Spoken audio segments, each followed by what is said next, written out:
All right, so for this next particular segment, the attacker is armed with a blade and with a forward grip attached to his hand. He's trying to slash our throat, which is one of the vital areas that we know we need to protect as a vulnerability. Now, given the fact that I'm armed, sometimes people say, well, why would you not just, draw fire? Of course. The idea though is if there's time and opportunity to draw the firearm, we have to address the thing that poses the biggest danger, because even if we're armed, but that individual is so close and that surprise spontaneous attack happens, if we get cut in one of those vital areas while we're trying to draw, well, the advantage is going to go to the attacker. So we need to control the limb to get to a position to draw first. All right, so the first technique what I'm going to demonstrate is how to get to the outside line so we can draw the tool. And then we're going to talk about how we get into a scrap where we control the limb first, we're on the inside line, and we'll only draw when we have that point of control. All right, so option A. The attacker is going to make motion to slightly slash the throat. All right, so we know if this is the opportunity where maybe it's a surprise attack, the opportunity for the attacker is there. The first thing we're going to do from a DNA survival perspective is put our hands up. So as that happens, this is what we're after. So option A would be block so we don't get cut and get to a position where we can then draw. All right, so if you notice, I did the majority of the work. I'm trying to move the body. We as the good guys are trying to get to the outside of the attacking limb. So being to the outside of the weapon bearing limb as we draw. So once again, the attack is imminent, block is pressed, and now we're in a position that we can engage from here. If we don't block first and we simply rely on the firearm solely, there's a problematic cause where the attack is imminent, there's too much force with less support, so I may get cut as I'm trying to draw the gun.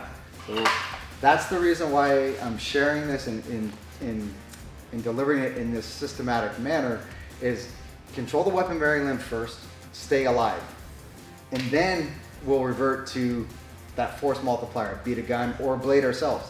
So the attack is imminent, we make contact, we need to be structurally strong here. So what we're trying to do is turn our body and face where that attack is coming from. So right now, the limb is controlling the thing, which poses the danger. The CPU is controlling the limb. If we create a pattern interrupt and control the limb, we give ourselves a higher probability of survival.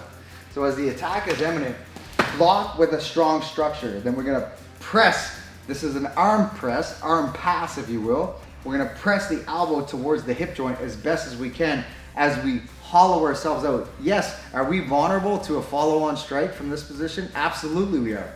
As we get into this position, we're gonna hollow ourselves out and use that forward momentum of the attacker to clear this pathway so we can get the gun into action. And then from this position, we can be engaging right from here. We don't need to see the sights at this close range. So we could be engaging here and either thinking about closing this distance or creating more distance. So one more time. The attack is imminent, block, arm pass. And now we're in a position to draw maybe a good well-aimed shot right between the lookers, shuts down the CPU, and then that's the end of the altercation. Option B. We get fouled up before we have a chance to draw the gun. We want to control the weapon bearing limb. So the attack is imminent. He tries to slash us. We get into an arm pass, and then we're in this position here. All right, so we've got 2-on-1, arm control, bicep control, wrist control. Now from here, before we draw the tool, we start to take him down, compromise his balance. If his head is moving in this direction, we're going to continue to move him in this direction.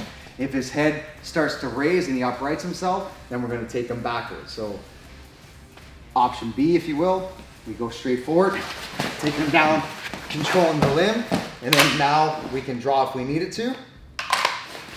Option B, or C, option C, we've got 2-on-1.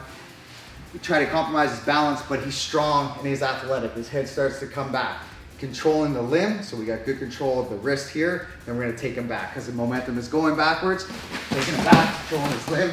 As we get control of the limb, again, if we needed to, we're being aware of what's going on here, and we could engage if we needed to, whatever it might be, right? One more time. This is where we don't necessarily have an outlet, so we're using our environment and the resources that we have available in our environment. If we could get to the outside line, we would do that. Create some space and then draw. If there's a parked car there, or there's a wall there, or we're in a confined space, you may not have that space available. So if you don't, the attack is imminent, you block, control 2-on-1, take them down, controlling the limb, and then we can engage effectively here as we're controlling the limb. We're also aware of what's happening here. Option B, or another option, I should say. Same thing, we don't have the space. Arm drag here and drag him down, but he's strong. Gonna compromise his balance. So as we kind of lift here, we're also gonna pull. So we're lifting, but pulling with the inside arm as we take away the base. So he gets strong, we take him down. Now we're in a position here, control, engage if we needed to.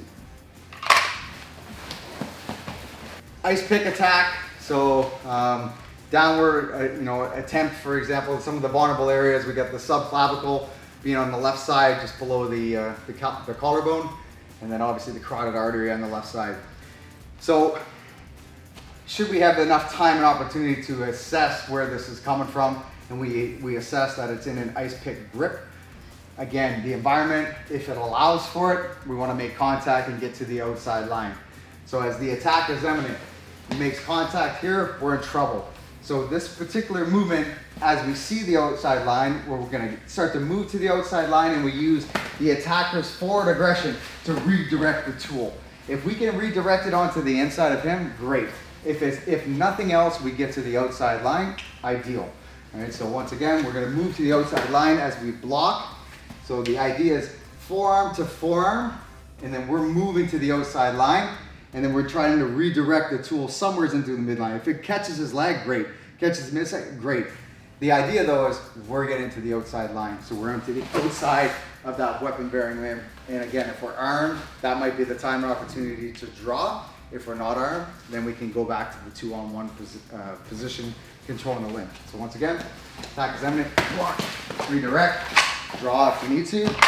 Or if we're unarmed, block, get to the outside line. This is where maybe we'll get a piece of something, a piece of furniture or an object to get in between us and the attacker, and then we can think about our next course of action. Should we get jammed up and that blade stays live and stays very active, we want to control the weapon bearing limb. So say we're not armed, the attack is imminent, we block, and the blade, exactly, see how the blade stays active and stays live? The moment that we make contact, we're on the tool. So as the attacker changes the angle of attack, rather than chasing the tool and trying to control it, we want to close the space and then get two hands onto the weapon bearing limb.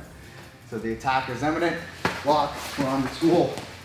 No matter what he does, we're trying our best to get to this outside line with a 2-on-1 grip.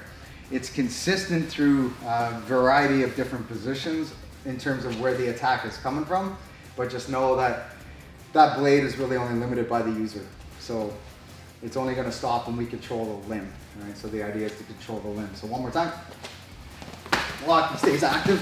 We're in this position, we can take him down, control the tool, strike, disarm when it comes time, use the tool if we're not armed, or obviously transition to a force multiplier if needed.